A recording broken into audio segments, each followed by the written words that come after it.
I'm Bruce Grissom. I served in the United States Navy for over 23 years. I commissioned as an ensign in the Navy in December of 1990 out of the ROTC program right here at the University of Arizona. And as time moved on, I also retired. My last duty station was at the University of Arizona ROTC program as executive officer, and retired in September of 2014. During my time in service, I was a surface warfare officer, otherwise known to Navy folks as a black shoe. And so I spent most of my career on board ships, and a few graduate degrees in there, sprinkled in there, a couple of shore duty stations, but mostly I was on ships.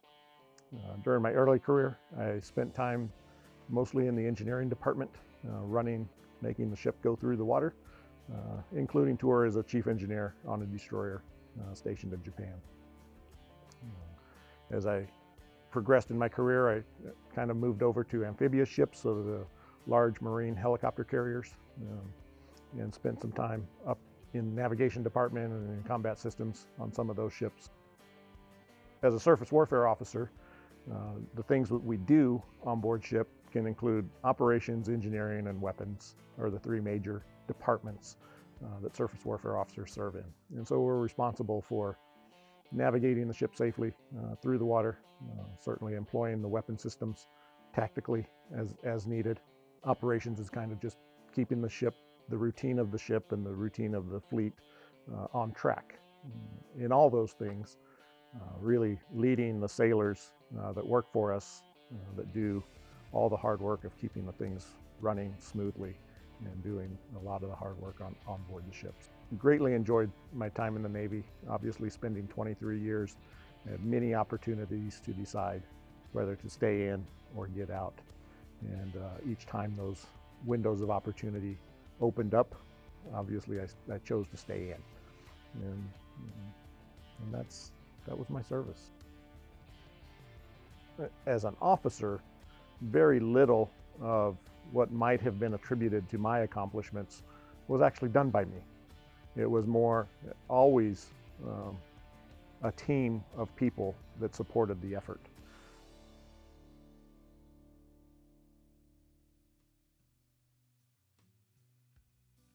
The word veteran is a very complex word in my vocabulary. Recognizing that my time of service looks very different from other people that have served. Certainly within generations, so when you think of World War I, World War II, Vietnam, Korea, all of those periods, all the way through the time I served, the Desert Storm, Gulf War, into 9/11, post 9/11, and Iraqi freedom, and things like that. So being a veteran to me means that you decided that others are more important than yourself, and you chose to wear the cloth of the nation to serve the people of the nation. And whether that service was enlisted or as an officer doesn't matter. It really only determines some of the things that you've done. For me personally, as an officer, I view my service very much as taking the responsibility for the sons and daughters of parents across the nation. And that was a big factor in my time. And it took time to grow into that understanding of the full impact of that. The thing we have in common is we're all brothers and sisters in serving. And as I said, making sure that someone else is more important than you. That's the heart of service. And I think that's the heart of every veteran.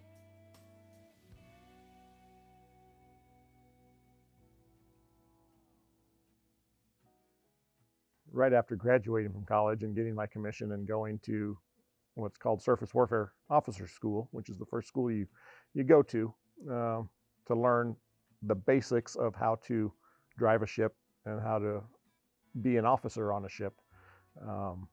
During that 6-month course, part of it was ship handling, and I was in my class the best ship handler of that class.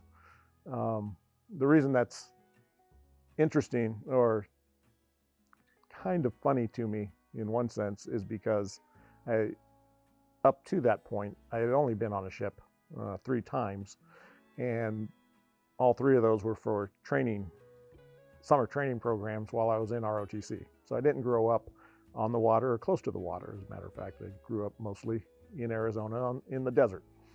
So didn't have any water experience, but it was the thing I liked, driving ships, and I consider myself, as I look back over my career, a good ship driver.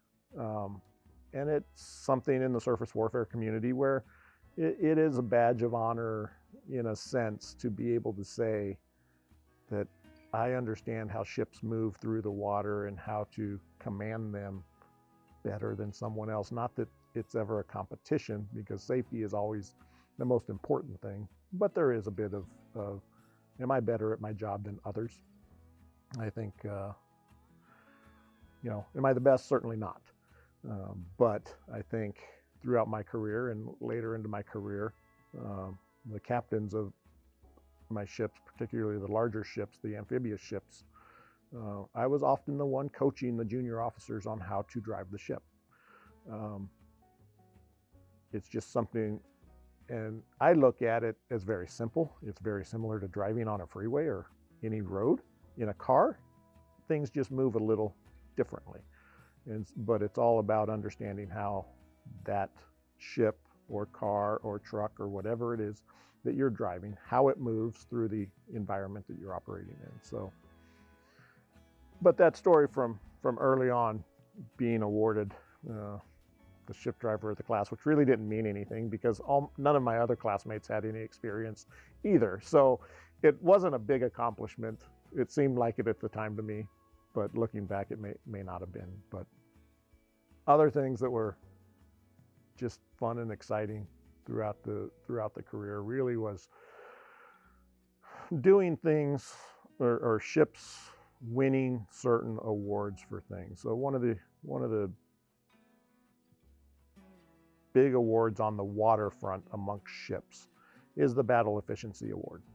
And it's essentially, outside assessors grading how well the ship does overall. And not every ship wins the award. And often ships, and depending on the type of ships, and there's usually 2 or 3 or 5, whatever, within a squadron, all of the same type of ship. It's a battle of honor to win the award, because the ship gets to display it on the ship itself, but you also get to display it on your uniform. So you walk around and you see other officers or sailors in general, you see which ones have been part of ships that have been the best on the waterfront and which ones haven't. And so it's always, like many things in the military, we tend to compete amongst ourselves and rib each other if you did something and someone else didn't. Crossing the line was probably, of all things that were fun, if you will. Crossing, by that I mean when the ship crosses the equator and you're on it, there's a special ceremony. It's called the shellback ceremony. And so becoming a shellback, and the ceremony has changed over the years, as you might imagine, in the military. There's a long history of hazing in the military, unfortunately. And some of the ceremonies were certainly a hazing type ceremony in the past. And I think we've learned a lot over the years and are changing that. And those ceremonies now are, while still trying to maintain some of the traditions, have removed some of those things that could be considered hazing. But that ceremony of crossing the equator and the teamwork, because usually when the ship crosses, there's a good portion of the ship that hasn't crossed before. Those people are called polywogs. And the people that have crossed before are called shellbacks. And so essentially the ceremony is the shellbacks taking the polywogs through this ceremony. And you do a lot of crazy things like crawling around on your hands and knees on the deck a lot, and doing all kinds of eating some interesting food that was made. But I crossed early on in my career. Actually, I was still in ROTC in college as a midshipman when I crossed the first time. And so, and that far back, that the ceremony had not fully transitioned to non-hazing, I would say. So I have some interesting memories from that. But doing that every time you cross on a ship, it's new and exciting and a lot of fun. So as I look back, there's so many times where both significant and insignificant events have made large impacts on who I am. I think my personality or who I am ultimately is I approach leadership from a servant leader perspective. And that's always shaped me, and I've always had that strong ethic to put others first in doing things. So, you know, there's a lot of times where I would approach the way I handled my job on board ship different from some of my colleagues and some of the other officers, which is good. I mean, I think on board ship you have to have that wide variety of how leaders lead their people. And so I think one of the things when I look back and reflect on my career that I think I can honestly say is that I always put people ahead of everything else. I retired as a commander in the Navy in 2005, and it's often said there are no unsuccessful 05s in the Navy, and I think that's true across the military. Whether you're an officer or an enlisted, when you reach those senior ranks, you accomplished a lot of things to get there. And so in one sense, when I look back, I see a very successful career.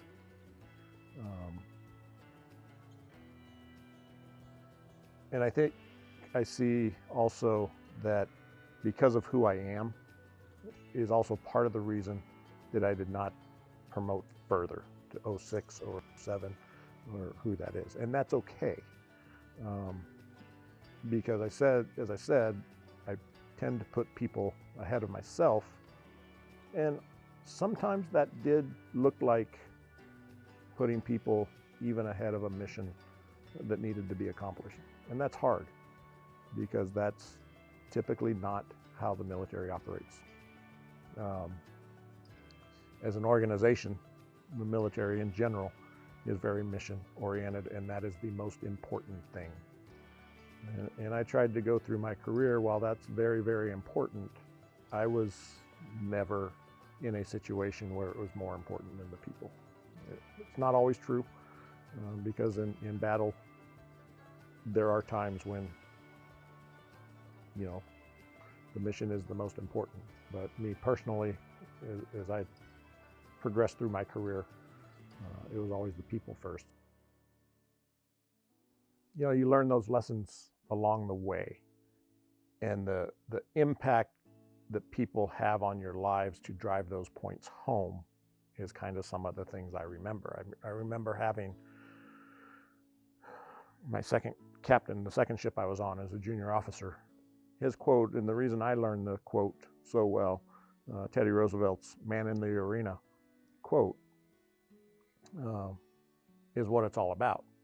Those that are in the arena doing things are important, and those that are outside the arena criticizing, you don't worry about as much, because they don't know what it's like to be in the arena. And I always found that to be very true in life and in my career in the Navy. Doing the things, you go out and you do it right, and you do it those around you in mind, often works out to good results.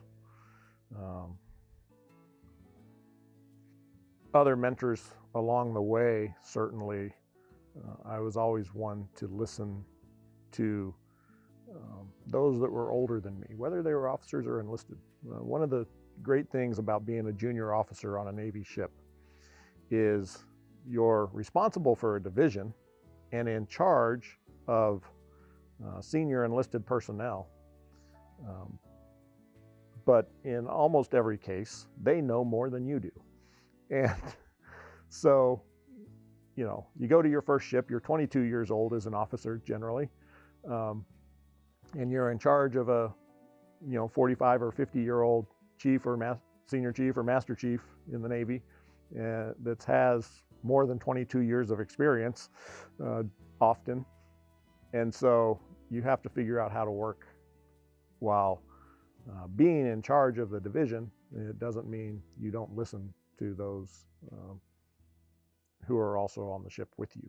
And so I learned that lesson, I think, well before I even came to ROTC.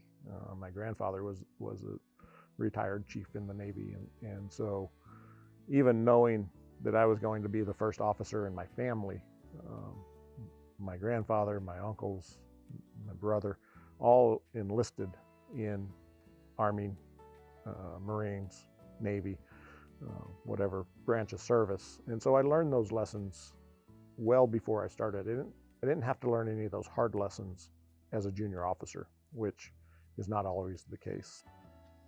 I was thankful for that because I had some good mentors along the way and some people that taught me right, so that as I became more senior in my career, I could then pass those lessons to others. Yeah, this is probably the story it certainly is the story that's hardest for me to tell, but it also shapes much of who I am, even today. So, but my personality also, I'll say, I am not a detail-oriented person in general. I am very much live in the moment by default.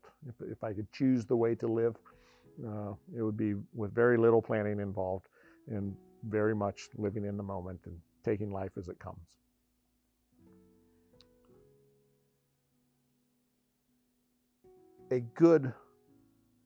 Well, that's still who I am. A good portion of that changed when I was chief engineer on a destroyer in one day. Well, what happened was my watch team, and I was chief engineer at the time, so I was responsible for keeping the ship running. But there was a steam leak in a water heater in one of the berthing compartments. So an auxiliary system, if you will, out of the way in a closet.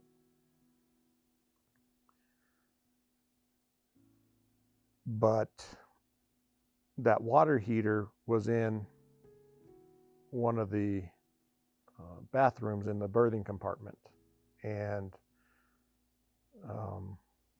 there was a sailor taking a shower, and that sailor, because of the steam, the amount of steam that filled that compartment, died when that steam line to the water heater ruptured.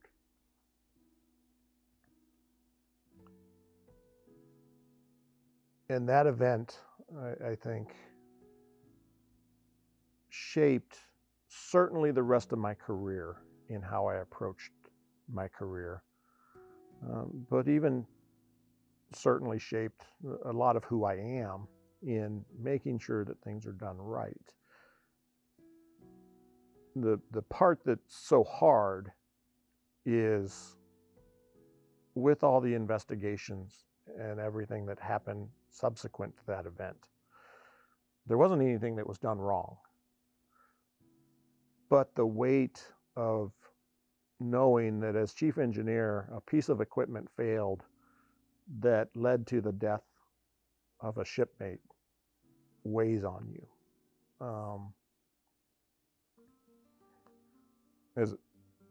As it turns out, like I said, through the investigative process, and the investigations happened on ships of that class across the fleet, found that the problem that caused that water heater to fail was present on nearly every ship in that class. And ours was the one that happened to have the failure of that piece of equipment. That's fine. That leads to the, okay, we did nothing wrong, and that's okay, I understand that. But still, the feeling of having to deal then with, how do you do things to make sure that those things don't happen, so that you don't have to tell a mother and a father that their son or daughter has passed away. Because ultimately, as an officer in the Navy, the reason that shaped the rest of my career through that, because I learned that lesson, that there is no more important job as an officer than the safety of the nation's sons and daughters. I think about that day.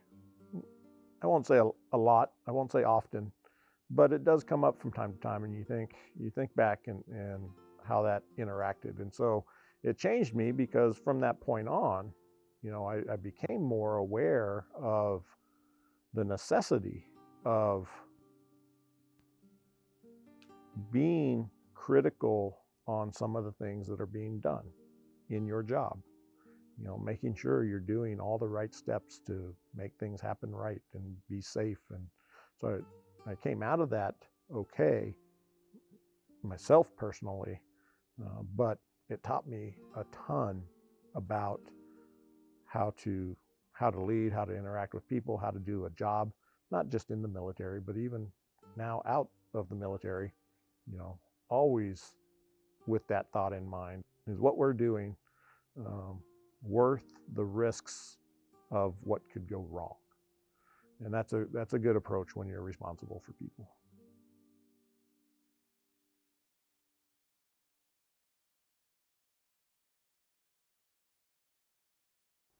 One of the hardest parts is the complexity of an organization that is 1 million people strong. You don't see that in businesses, right? In one sense, it's 1 million people when you total up all the people serving in uniform at any given time.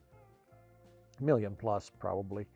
And they're complex. And in one sense, they're all in the same mold, but in a very different sense to those that serve, we understand that they're all vastly different.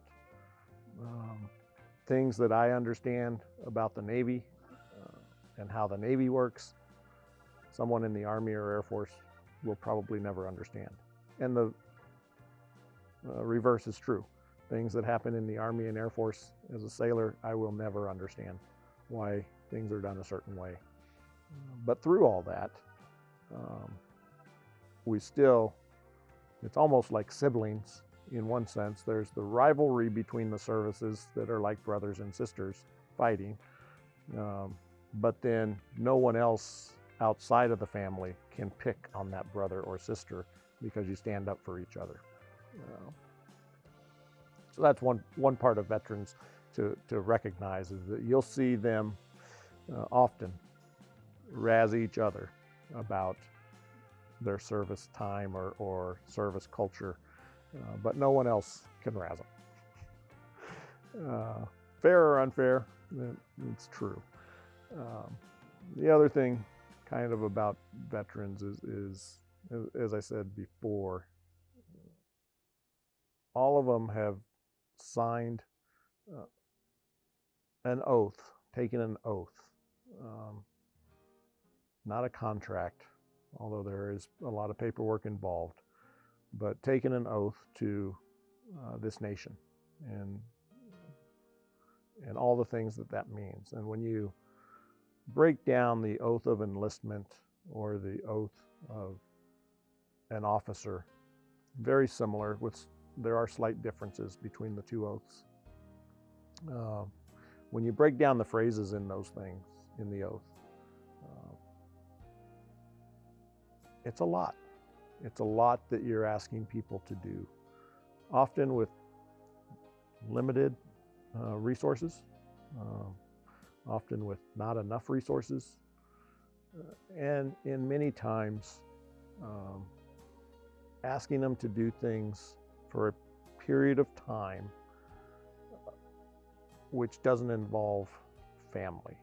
And you can't discount the experiences of how that shapes our veterans.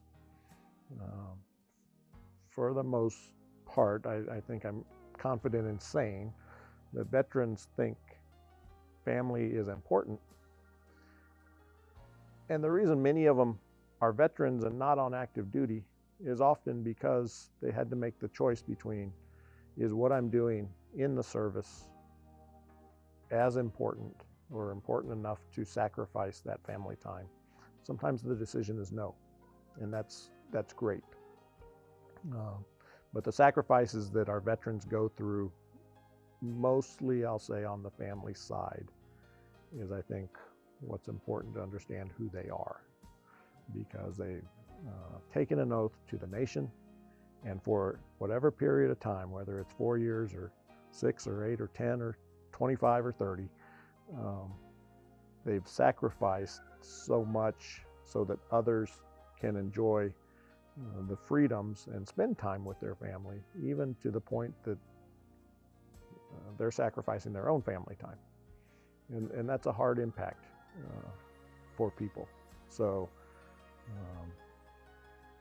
that's kind of recognize that that's what they've been through, and that might shape a bit of who they are.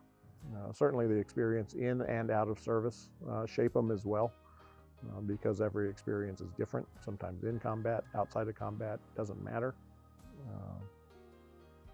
But their sacrifice and willingness to do something for a period of time that very few in the nation actually do. In a nation of 350 million, there's about 1 million, as I said, on duty at one time.